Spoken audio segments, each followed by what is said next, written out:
so we'll move promptly along, and ideally we'll be able to enjoy refreshments later, but we will have food for thought first.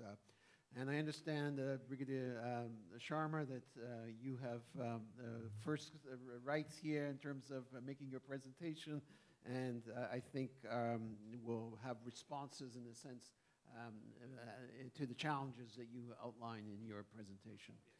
So I don't know if the IT support is fully in place, but sir, if you can proceed. I don't know if you wish to speak at the lecture. Now, just to start with it, why we just say there is a threat to space assets? Over the period we have seen, the terminology used for air, I think there are air officers from Air Force also here. These terms, superiority, domination, and control, have been transposed to space also. And that's why we perceive the threat to space asset exists. I put it perceive. Let's this be a hypothesis. Let's analyze this and where we reach. Now this is the word order. The Russia 1,000, it's just 135. One is extra there. There are total 1,500 approximately satellites there. And US is having the maximum, followed by China, Russia, India 42. These numbers may vary. But I would like to highlight here, anything negative which can be done in the space is by these three first countries, US, Russia, and China.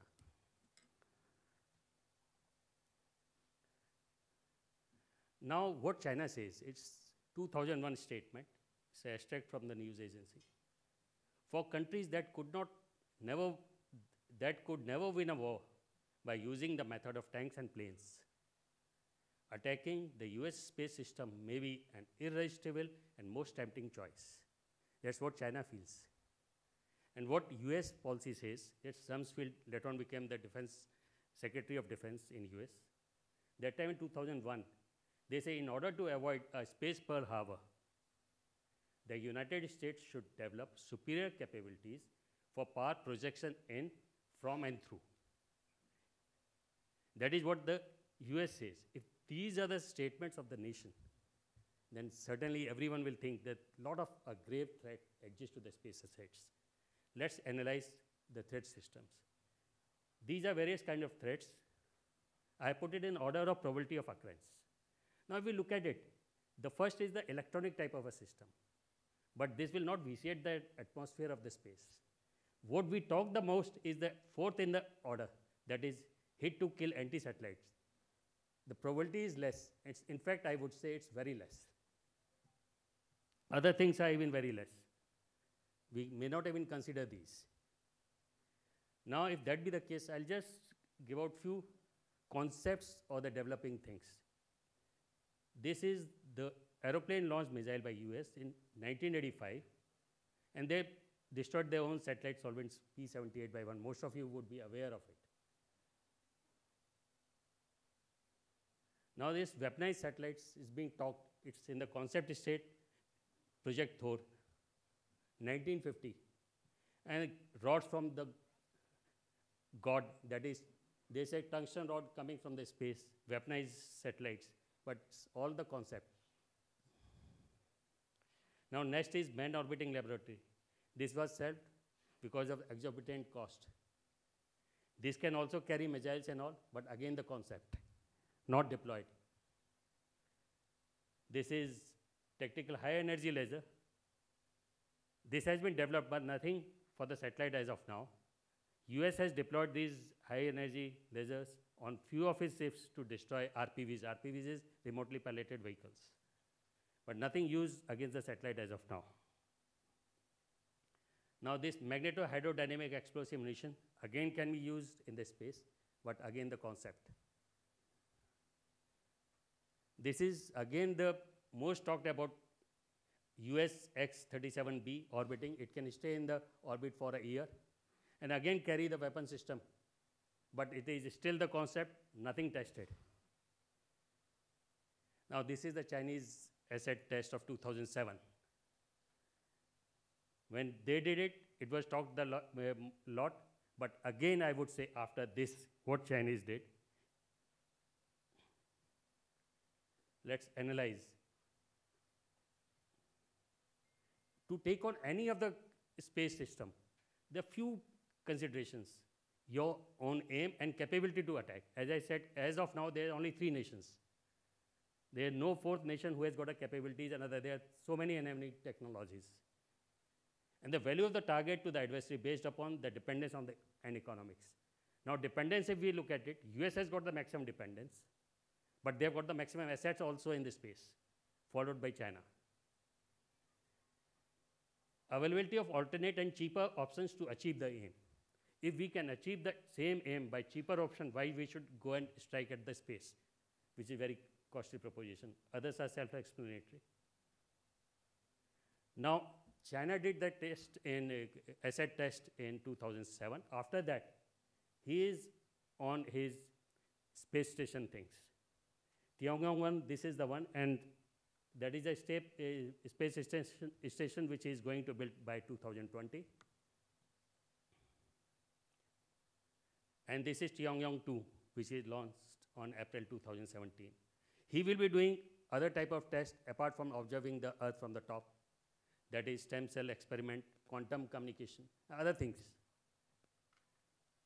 And that is the robotic arm. I do not know whether pointer is working, but that is 20-meter robotic arm, can hold on anything.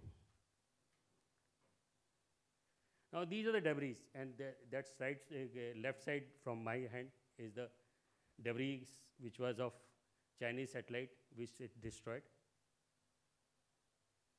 Now, if these are the debris in outer, that is geostationary orbit, and dense one is the low Earth orbit debris. Now, this is the statement which one must read. Many people think that the best defense is the strong offense. This is what most of us feel. But in space, the rules of warfare are different. Where an act of destroying someone else's satellite could create the debris that could kill your own.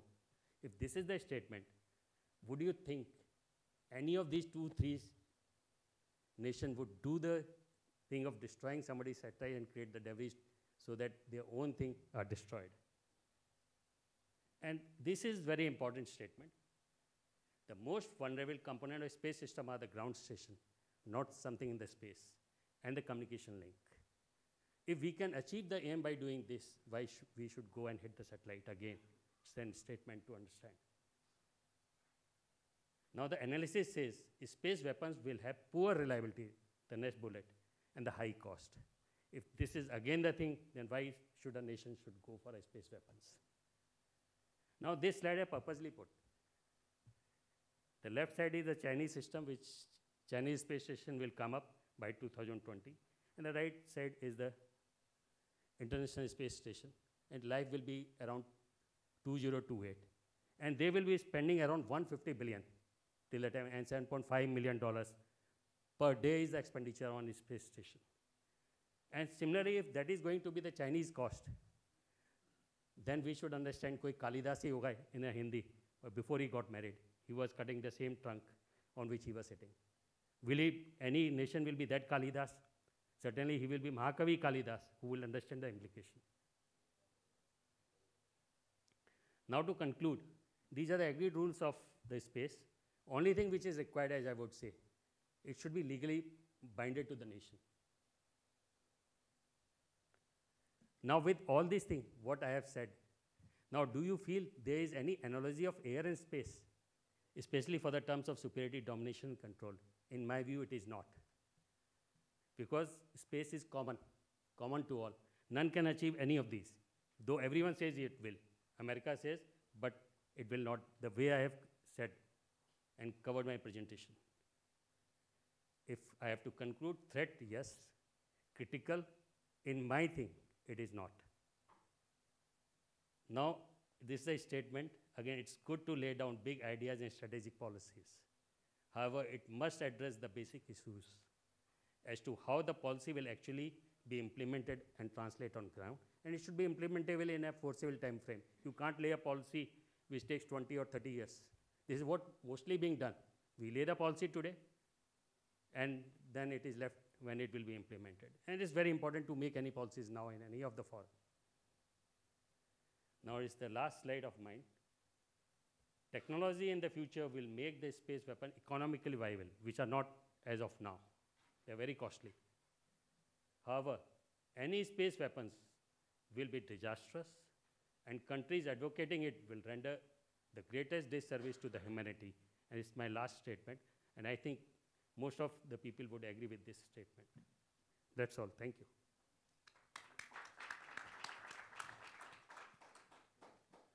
Well, thank you very much, Brigadier Sharma, for framing some of the threats and challenges the way you did.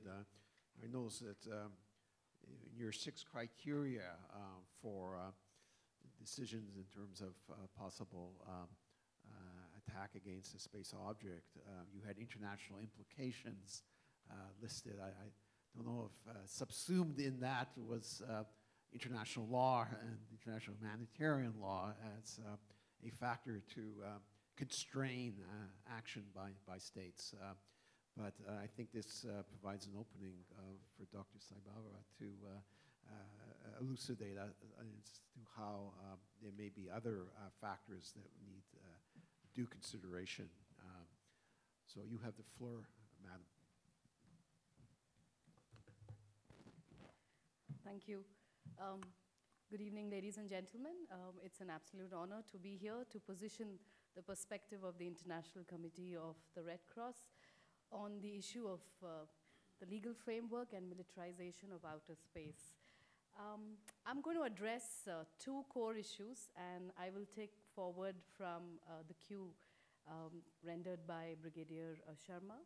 I'm going to look at the application of international humanitarian law and whether this legal framework would actually place some constraints on what we call as space warfare.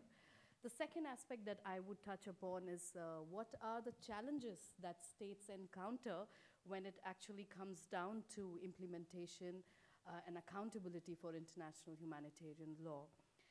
I would commence by saying that this is not exactly a new phenomenon. Space warfare has been integral to contemporary armed conflicts. And let's be realistic. Going forward, I think this is going to be the next generation of warfare as espoused by many scholars.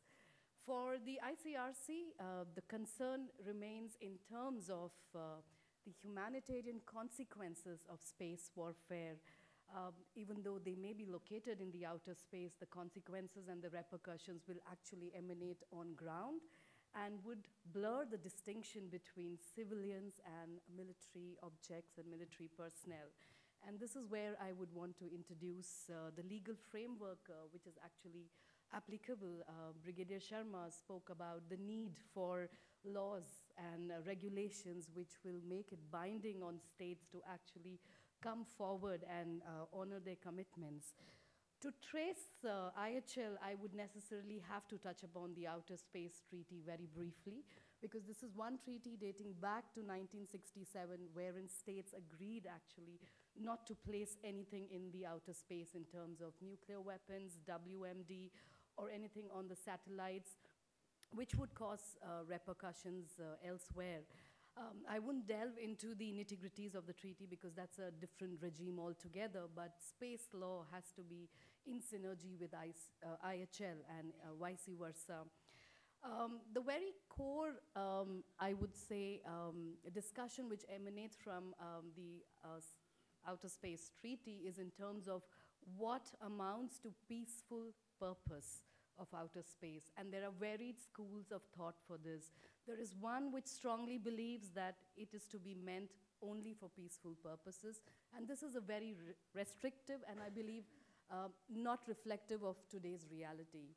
The other school of thought would want to look at only the general prohibitions mentioned in the treaty in terms of nuclear weapons, WMD, and a couple of other weapons which are prohibited, but they leave it open in terms of other kinds of weapons which can be there. So it's not completely regulatory in terms of a framework that the second perspective demands. The third talks about peaceful purposes to be inclined towards non-hostile, non-combat, non-military use.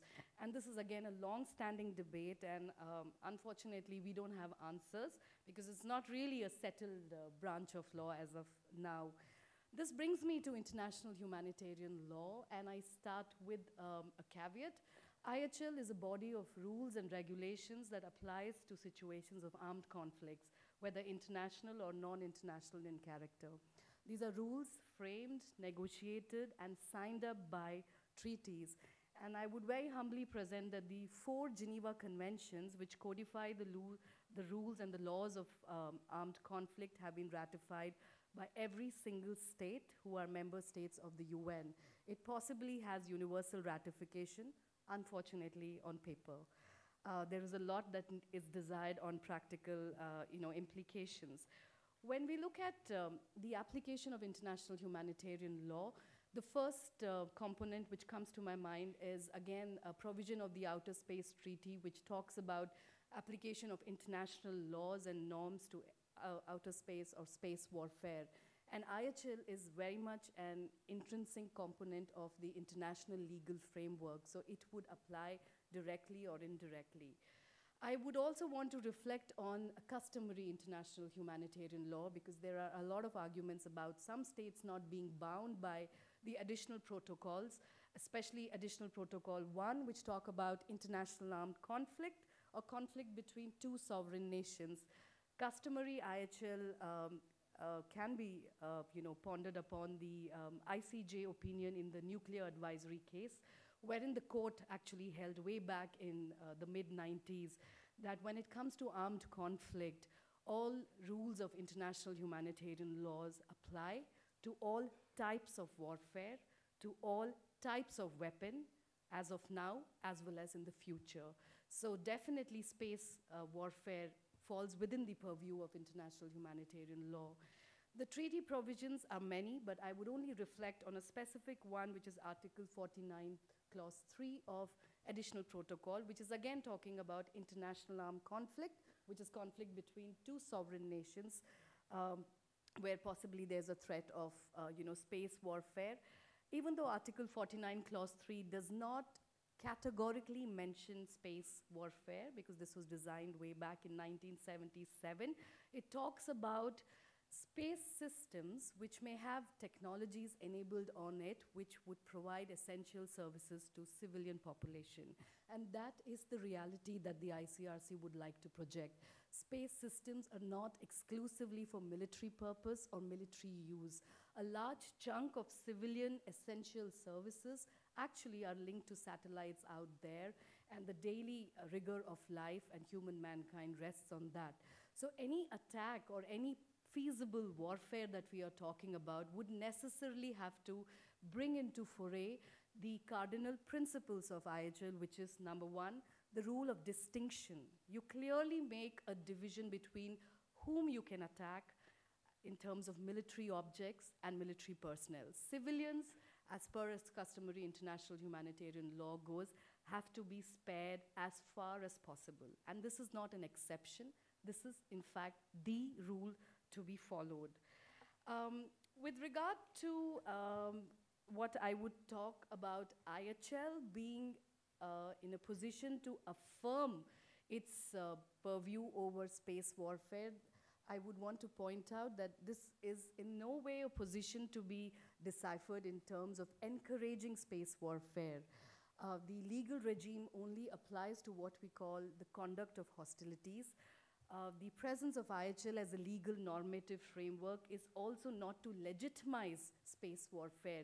It is just to remind states and the international community that there are certain binding legal norms which they have signed up to, and they are bound, as per the Vienna Convention on the Law of the Treaties, to execute them in good faith.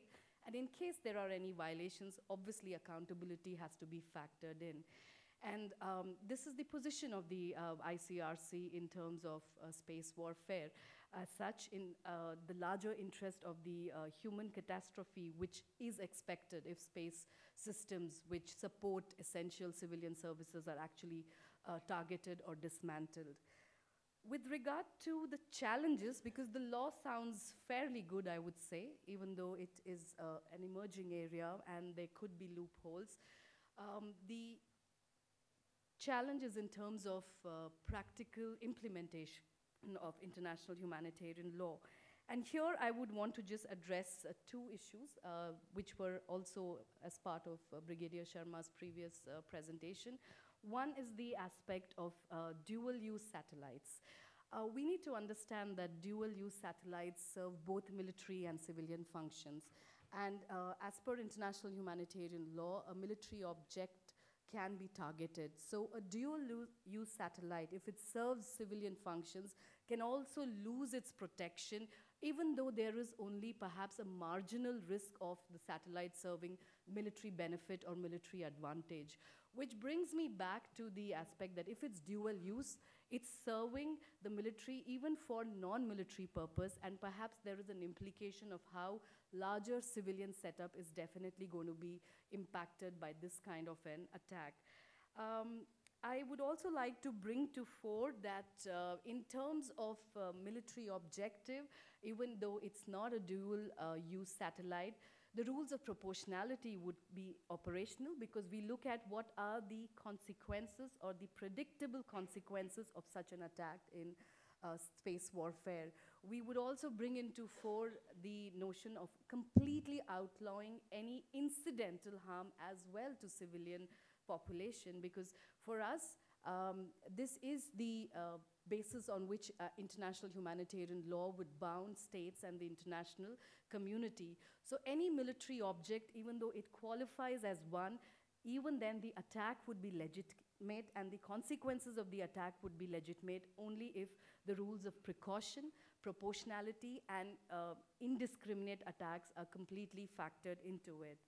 The second challenge that I would share is the issue of space debris, which was also touched upon by Brigadier Sharma. And this brings into my purview the domain of environment law as well. We know that debris in outer space would mean that it would travel, maybe some of them would enter the Earth and burn up, but there is enough scientific research to show that debris are, satellite debris especially, are there for decades, and they would probably outlive generations of mankind.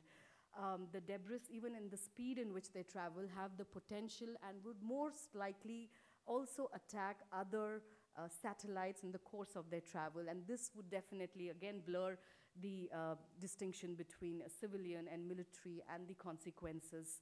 Why I say environment law? Because international humanitarian law also talks about prohibition of any use of weapons which cause widespread, long-standing, and irreparable damage to the environment. And the same would be applicable to space warfare as such. Like I've said, there is research to show that this debris is going to be there for generations beyond us, and maybe for an infinite time as well. Finally, the ICRC's position in terms of space warfare vis-a-vis review of new weapons. We know states are bolstering their defense systems. We know, as we have seen in the previous presentation, that there is probably an arms race in the outer space, and space warfare is the next reality that we are encountering and we would be encountering. The provision in Additional Protocol 1, Article 36, talks about a complete obligation on the part of the states to review, assess, and ensure that any new weapon developed to be employed in terms of conduct of hostilities anywhere has to meet the test of time in terms of the principles that I have outlined, which is distinction, proportionality, precaution, and indiscriminate attack. And all this forms a body of both treaty law and customary international humanitarian law. At the end, I would just want to reflect probably on the aspect that yes, wars and armed conflicts are with us since time immemorial, and perhaps they're going to remain as long as human civilization exists. But with the advancement in technology and with the need to have a legal framework, not just in place, but to be followed very stringently, and accountability to be made a cause for the international community, there is right now a crucial, I would say, perspective for us to outweigh perhaps the need to have space warfare, and it is for the states to actually introspect, rein in, and exercise caution. Thank you for your attention. I'm sorry the paucity of time didn't mean I could delve into larger issues, but yes, we would have some engagement during our interaction, and I'll be pleased to respond to your queries then. Thank you.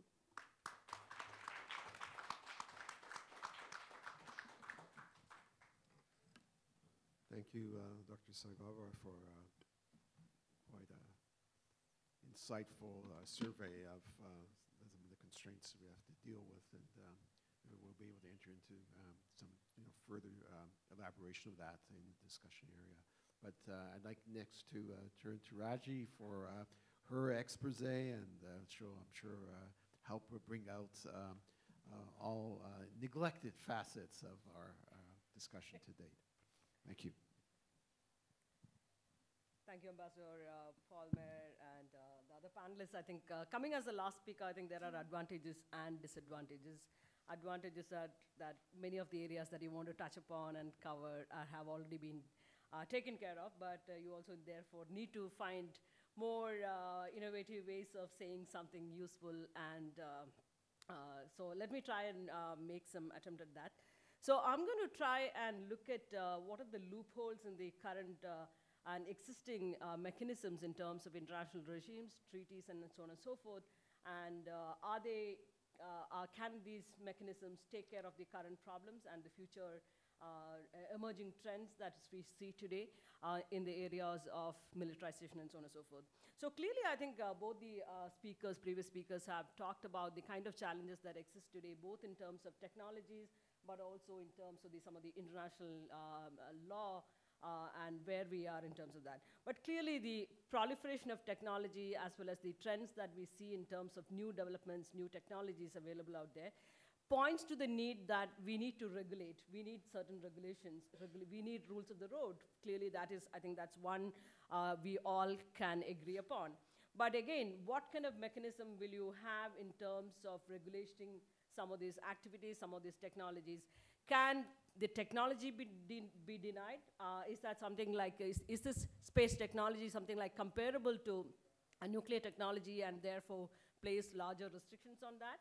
Or is it something like more like a chemical and other dual-use material? So how do we place that, and where do we place space in that? And space clearly has huge amount of applications in both sides of the aisle, in a sense, both on the civilian, but also, and because of the large-scale use on the civilian sectors, the civilian and development sector, space will continue to spread, and therefore, at the same time, we need to see how to regulate in terms of certain end activities, end results, and the activities that we need to regulate than actually technology. Technology will continue to spread, and therefore, we need to see what are those measures that can come about in terms of regulating the activities than controlling the spread of technology itself. So there are certain existing measures that cater to look at the how we avoid the militarization of technology, militarization of outer space, and moving towards the whole weaponization aspects and so on and so forth.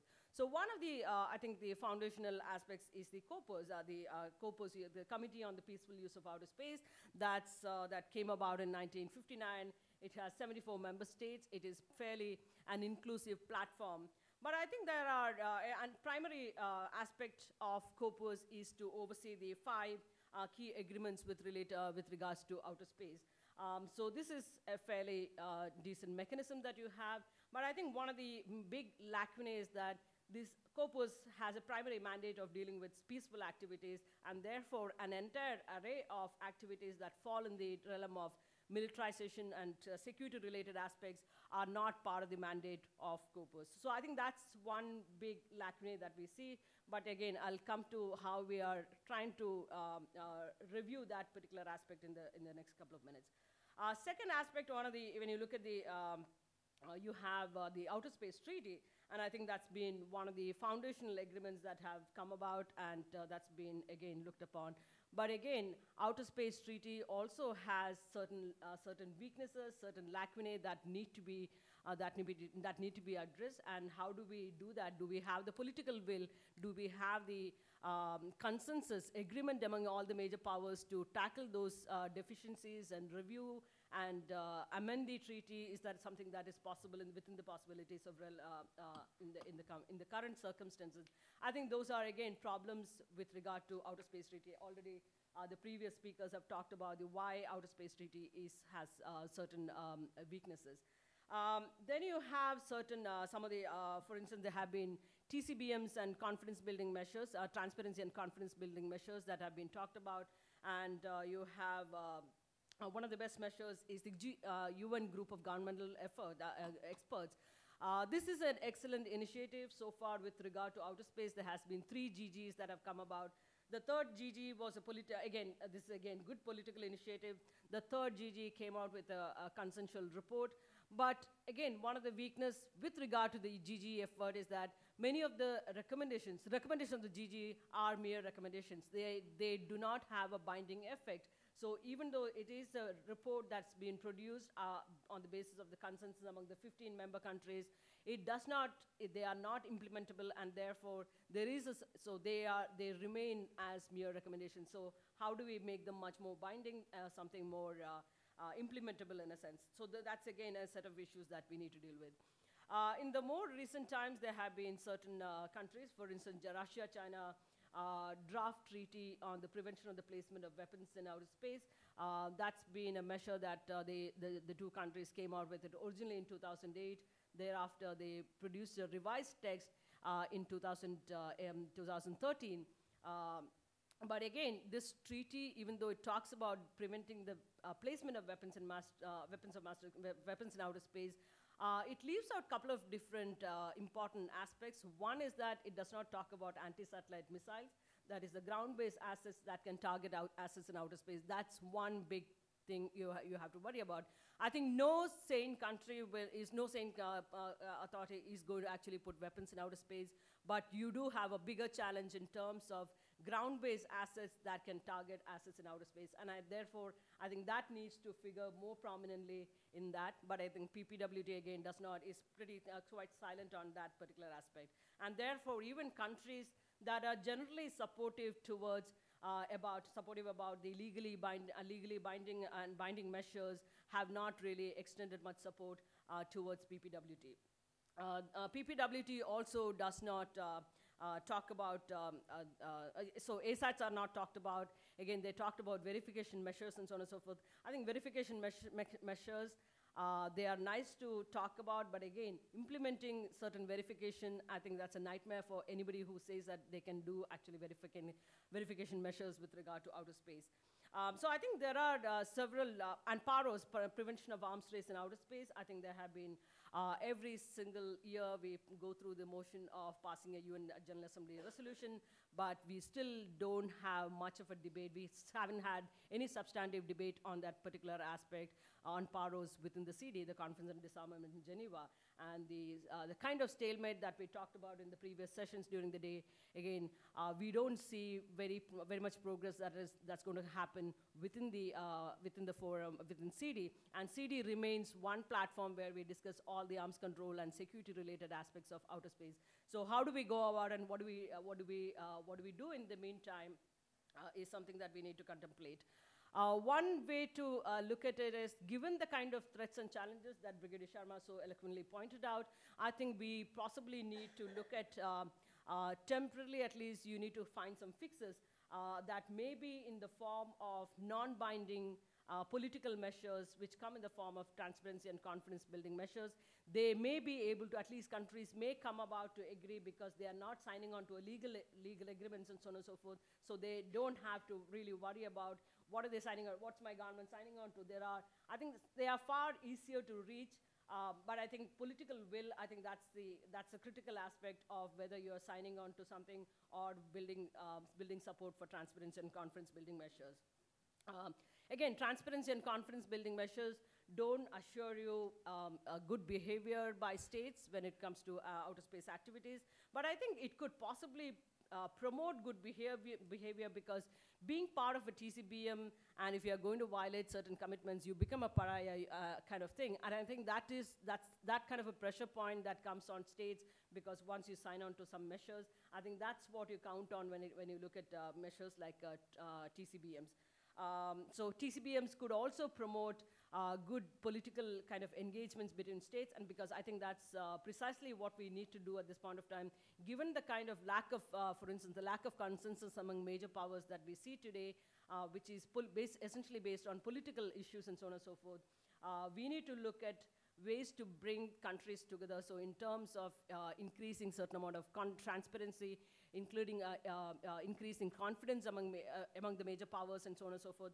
I think, so therefore, I think TCBMs may be temporary good steps to start with, and thereafter move towards more binding measures such as legally binding mechanisms and so on and so forth.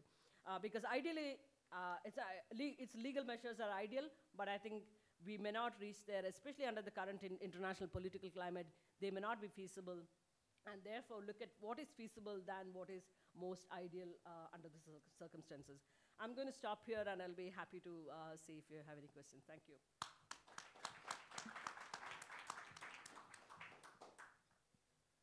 Well, thank you, Rajay. Again, a number of issues out there. I might use my prerogative to throw a couple things out. Welcome reaction. The first is to do with, we hear a lot about the possibility of temporary and reversible actions to disrupt the operation of a satellite. I think this has been conceived by some parties as a way of avoiding destructive action. But I'm curious how such an effect through jamming or cyber or other means, how that would be viewed from the perspective of international humanitarian law. Maybe Dr. Saibaba, you could respond to that, and just to give Raji something to think about.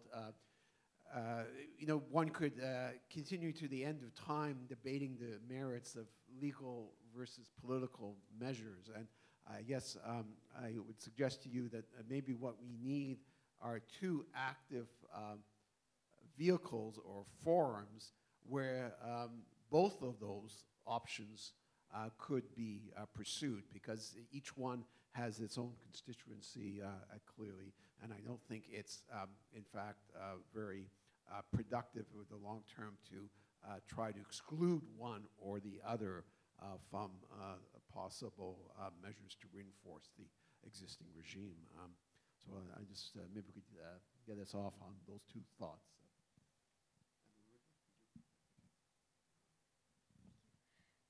Thank you for that. I'll try my best to respond to this. If you look at the notion of attack under international humanitarian law, it's very different from what is perceived under the UN Charter in terms of an armed attack. A notion of attack has been defined as any act of violence against the adversary which is in defense or in offense. And this necessarily would also draw in, say, cyber warfare or laser attacks and on satellites. And this is a totally different ballgame altogether. But at the end, the moot rule remains that anything which permeates into the civilian setup wherein the basic infrastructure, health, and other essential services are hampered, even interimly, and this would cause repercussions for civilian life to go on as normally as possible, would be constituted as an attack under international humanitarian law, because it blurs the distinction principle as such. With regard to the notion of jamming radios, it's not deemed to be an attack per se as of now. The end aspect to be factored in is whether the consequences of any attack completely outweighs in terms of proportionality, and whether there is indeed a military advantage, and whether that military advantage, even if it was achieved and legitimate, did it look at all incidental harm, which was also factored in. So the latter would not really fall under the domain of IHL as of now, but yes, cyber warfare and its link with the civilian infrastructure definitely comes under this. Yeah. Thank you. Raj. Okay. Thank you, Paul. And I think that's an absolutely interesting point that you raised. And I think, yeah, one of my, always I kind of come up with a recommendation that we need to pursue, given the kind of challenges that we face today, we need to pursue all and not one or the other. I think that's been my usual line. But yeah, absolutely. So I completely agree with you that, but I think it's going to be a lot more challenging, particularly also because of there are a lot of geopolitical developments that come into play. For instance, you have the changing balance of power, both the global transition of power, but also the Asian politics is picking up a lot more momentum.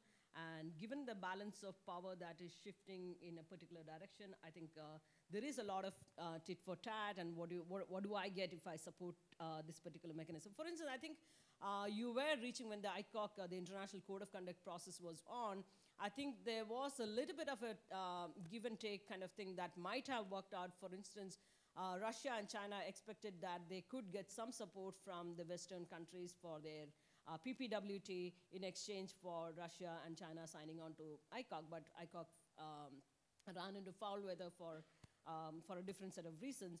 So there may be this kind of quid pro quo kind of mechanism that may come about, but I think I look at it as a lot more challenging given this power transition that might come into play in any of the treaty-making exercises or any sort of rule-making exercise that we are engaged today. I think there's going to be a few years before we actually settle down this, and somewhat we may see some sense of balance among the powers, and they may agree on this kind of thing.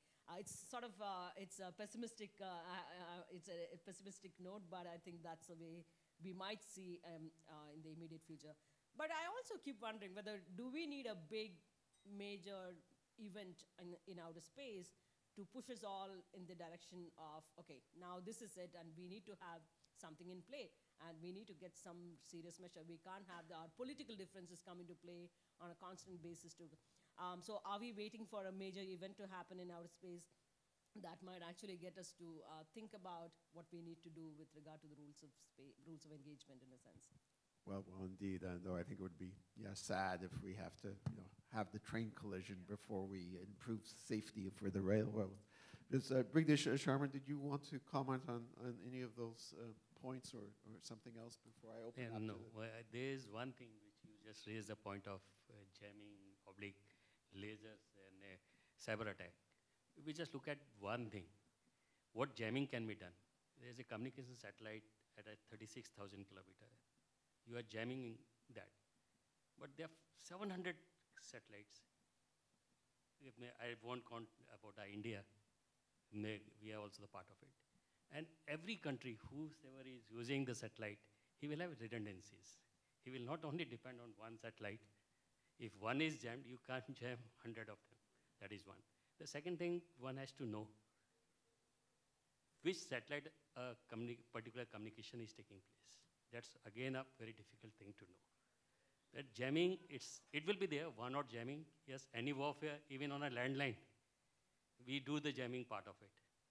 And if it is in the space or the satellite, then nothing big. Now the cyber attack, the second thing which you said about. What cyber attack you will do? Because communication satellites are mostly dumb satellite, and the commands are sent from ground to keep it there, or to switch off the transponder, switch on the transponder. And that is also cryptic. That is the second thing. And then low Earth orbit satellite, which are imagery satellite, which are 350 to 500 or 700 kilometer. Again, there are hundreds of satellites rotating. And this is the one, one thing she said, laser dazzling of the satellites. Like the targets, there are thousands of targets which you take the picture. Where on you will put those lasers? Not all thousands or 10,000, one or important locations. If one or satellites are even dazzled through the laser, it's not going to affect because there are other alternatives available. And what laser will do, it will blind the chromatic type, photochromatic type satellites. The other type of sensors on board the satellites, like hyperspectra is there, radar imaging satellites are there. There's so many sensors, you can't jam or interfere with everything. So whatever, as the military aim is concerned, the nation who has got number of satellites, the alternates, they will be able to achieve it. As I said, what is the cheaper means of doing or achieving that? If there are other cheaper means, the adversary will adopt that measure because all these lasers, even to send it from the ground, there is atmospheric interference. There is a diffraction, they call it, to the laser. To point it, it has to be very high power. The cost involved in all these systems are phenomenal. And that is the reason these have been in the drawing board stage or whatever we call it, a development stage. Nothing extensive has been deployed. And no one can stop any nation to develop. No one can stop even us to design and develop. But to employ it, it is very costly affair. So that is the reason, though the policies should be there, everyone says you can't rule out anything. Though hit to kill a satellite, everyone says it will not happen, it's very less in the probability. But if it happens, then what will you do? That's why these policies should be there, framed, legally binding, as I think it. Though it may not happen in future, we can hope for it. That's all. Very good. I think I'll open it up now. Sir, I see you first, and then gentleman here. As a free mic that can be used. Maybe just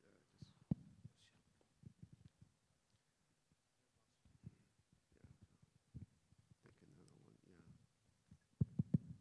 Brigadier Sharma, my name is Ashish Tripathi. I have 10 years back worked on integrated guided missile development program for India. I moved on from that. But I somehow disagree with the assessment that you are presenting here. Basic argument that you're making is that no one will do an ASAT because it can affect them themselves. But if that is the assessment in 2018, 2007, Chinese have demonstrated that. So are we waiting for another Kargil movement to happen in space to be able to, that someone does that? A, if not, then you will have to give us the time frame in which the assessment that you are making is saying that militarization of space is happened, but it is not a critical issue. At what time frame will this become a critical issue? Is it 12 months? We all can agree. But 3-4 years down the line, we're really thinking that Chinese and US and the Russians are not doing that? Are we waiting for another NPT movement where the Russia, US and China demonstrate these capabilities, decide the rules of the game themselves, and then we wait and again cry foul about that? I'll give you the answer of this. Or should I take another question? Let's try to take, I think, one more, sir. I basically had an issue with what Anuradha had to say about international humanitarian law being sufficient enough to cover all the contingencies for space warfare not happening. So basically, if we basically transport nuclear weapons to outer space, then I mean, there's as we know that nuclear weapons falls under non-liquid, where there's no applicable law. So if we bring it to outer space, then I mean, by default, you don't have any legal framework to basically mitigate it. So in that sense, I had just had an issue with the overarching applicability that you talked about. Okay, maybe we'll have responses for those two, and then we'll have another round. Please, Brigadier. Yeah, I'll answer your question. There's nothing we should wait for Kargil to happen. It's very simple, I said. If you look at the Chinese program, 2007 it did that asset test. 2011, that Tiangyong-1 was launched, September 2011, if I'm right. Now look at it. To do anything, launch like a docking and all those things, the first and foremost thing is you should have a capability of precision to hit that place. Now, how smartly it has moved, it has put everyone in the spin by testing that 2007, but actually what it has tested, it's on precision to dock, and that it could do it in 2011 when Tiangyong-1 was launched. Because that docking is very important. And that docking has to be very precise. In that time, it did the docking manually. When Tiangong 2, after 5 years, 2017, or 6 years, we just call it, it's a next step towards the development. It is not the reverse. In Tiangong 2, what it did, it was automatic docking. What was this? This Tenjon with that cargo ship. It was pulled away from that lab for 4 kilometers. Then the hold points were 400 meter, 100 meter, 30 meters. And the precision error was around 18 centimeters. So that's the development. Now, if it has done the test of that asset, it was not actually asset, because the same aim he can achieve by doing jamming of the satellite. What do you require? That satellites become incapacitated. So there are other means to do it. You take an example of India. There are only 2 master control stations. You destroy those 2, your entire satellite will go for a 6 or 40 or those. So why you destroy only 1, yeah? Take a shot for incapacitating all 40. So that is a cheaper option. But all these events, what we just call it military events, has got a positive spin-offs also. And these are the positive for him. It will not do that asset sort of a thing. It has got a better option to deal with either US or with India or Russia or whatever. So that will not happen. So we should not compare that asset test with the Kargil or anything. And it will not happen. You can take it my point for, because this I have been reading since 2007. 10 years now over, nothing has happened. Another 10 years, you take it from me, nothing will happen like that. And you can take it another 10 years, nothing will happen. Because all these are concepts to tell US they can also do something. Nothing for, because it's costly. Why you would hit a 150 crores missile to knock down a 100 crore satellite? There is no economics in it. Well, That's the reason it will not happen. Thank you, Brigadier. I hope we can all be around in 30 years to check the accuracy of your prediction there. Anuradha. I think the second question is Thank you for your question. I think maybe I didn't express myself correctly. I never said that international humanitarian law would apply to all facets. I did mention that this is a branch of law which would have some impingement in terms of application if space warfare breaks out. IHL is just like any other branch of international law. There are gaps, there are lacunae. But if you really look into the applicability, definitely nuclear warfare is going to be a complete violation of the basic principles that has to be followed by every state: distinction, proportionality, and humanity. And if these legal principles are not enough, the non-liquet has often been challenged by scholars by what we call as the Martin's Clause, which is exclusively to the international humanitarian law framework, which says for all those gaps and vacuum that we are looking about, conscience of mankind, humanity should be primary. And any warfare or any means and methods of warfare or any conduct of hostilities has to walk through that prism. And hopefully the non-liquet will be taken over in a few decades. I'm quite optimistic. Thank you. We'll have another round now. Miss, yes, please. Good evening. As experts in this field, I mean, you all, anybody can choose to answer this. I was wondering if any of you could have any suggestions on how to strengthen the OST, the Outer Space Treaty, so as to, check on militarization of space. Because in the sense, just look at how the nuclear powers, like all nations have the nuclear powers, right? But they shouldn't have it, but it acts like a deterrence in the same way that China went up to do an anti-satellite, it burst it off, and it also created debris, and it also damaged a lot of other satellites. Wouldn't other nations, just to have its presence felt, go as a deterrence and sort of militarize or weaponize it, not to cause damage, but just to, deter the other party from doing it? So any suggestions that you might have to strengthen the OST so that this doesn't happen? Yes, I don't know, Raj, if you want to respond. In my own presentation earlier, I made a suggestion about how the Outer Space Treaty could be strengthened through an optional protocol.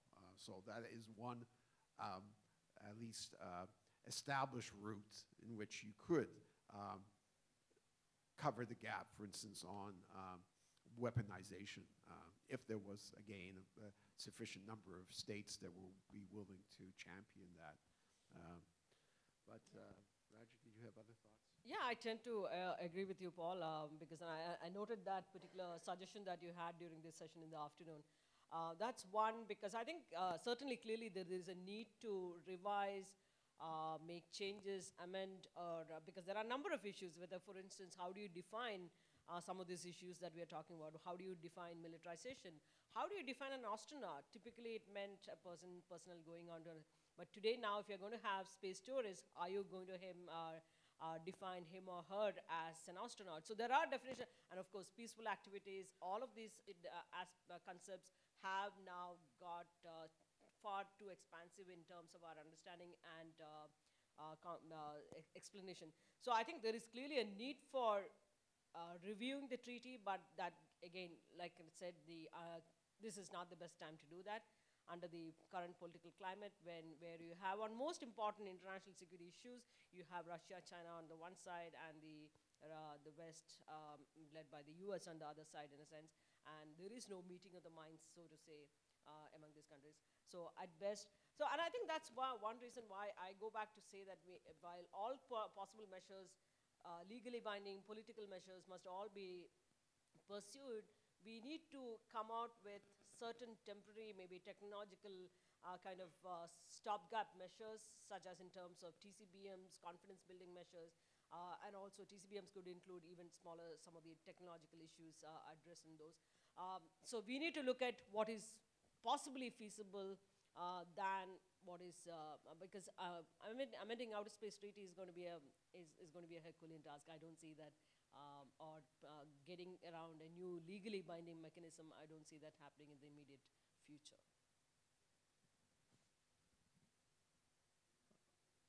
Please.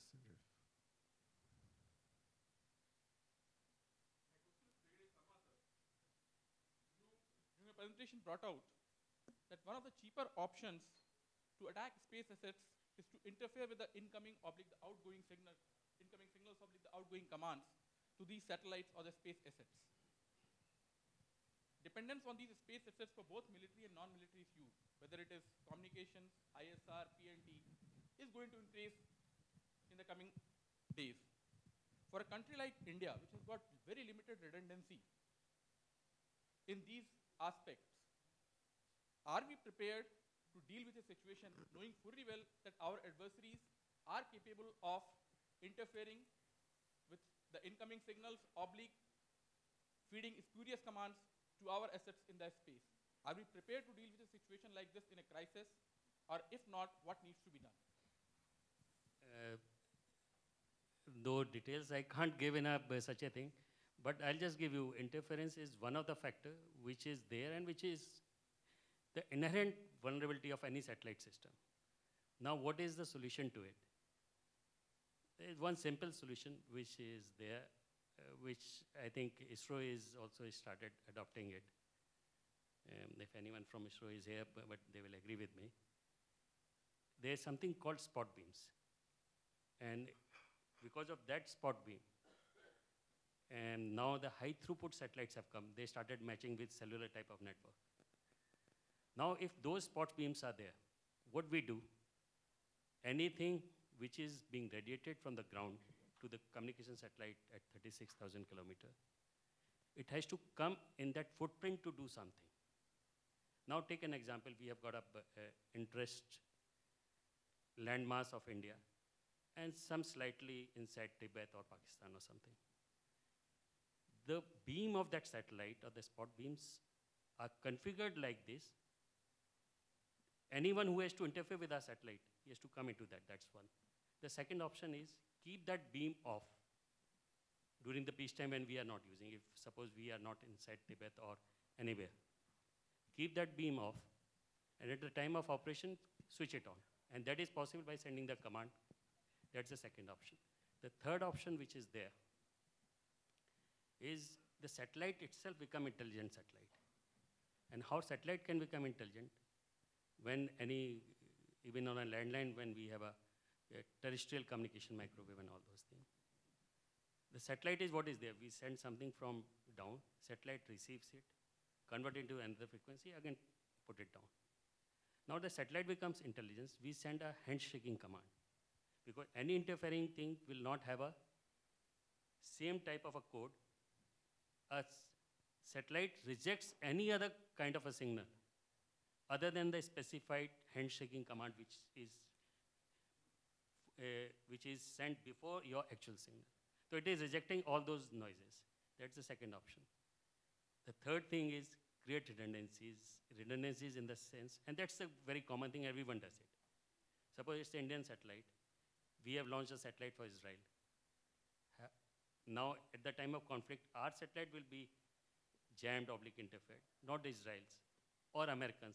So you start working, and your ground system are so intelligent. If they find interference for 1 minute or 2 minutes, your satellite antenna, that is called auto-tracking antenna, it tracks to the second bandwidth or second satellite, it starts receiving it. So these are 4 or 5 options, and then have a redundancy on a terrestrial media, which we have got. They're enough. They're 1, 2, 3, 4, 5, 6. You can't jam or interfere with every type of a thing. So there are measures in place. So it will be taken care, and it's being taken care by all the countries, not by us. That's Well, that's very reassuring. And I think on that note, I know there will be more conversation, but perhaps it's best done with the beverage in hand. So if you might at this point join me in an expression of appreciation for, I think, 3 excellent contributions in this panel.